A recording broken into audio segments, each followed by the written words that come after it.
First reading, Isaiah chapter 65 verse 17 to 21. For look, I am going to create new heavens and a new earth, and the past will not be remembered and will come no more to mind. Rather be joyful, be glad forever at what I am creating. For look, I am creating Jerusalem to be joy and my people to be gladness. I shall be joyful in Jerusalem and I shall rejoice in my people. No more will the sound of weeping be heard there, nor the sound of a shriek. Never again will there be an infant there who lives only a few days, nor an old man who does not run his full course, for the youngest will die at 100, and at 100 the sinner will be accursed. They will build houses and live in them, they will plant vineyards and eat their fruit. Responsorial Psalm, Psalms chapter 30 verse 2, 4, 5 to 6, 11 to 13.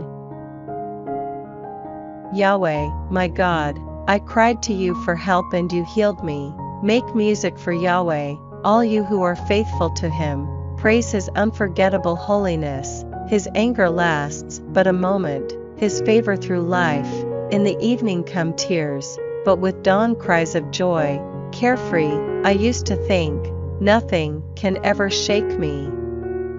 You have turned my mourning into dancing. You have stripped off my sackcloth and clothed me with joy, so my heart will sing to you unceasingly. Yahweh, my God, I shall praise you forever.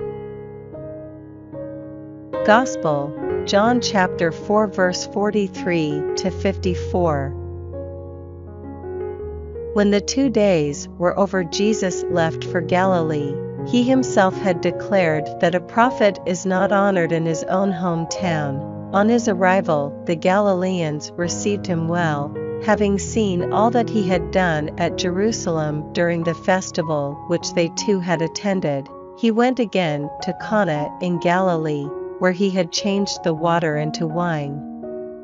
And there was a royal official whose son was ill at Capernaum. Hearing that Jesus had arrived in Galilee from Judea, he went and asked him to come and cure his son. As he was at the point of death, Jesus said to him, "Unless you see signs and portents you will not believe." "Sir," answered the official, "come down before my child dies."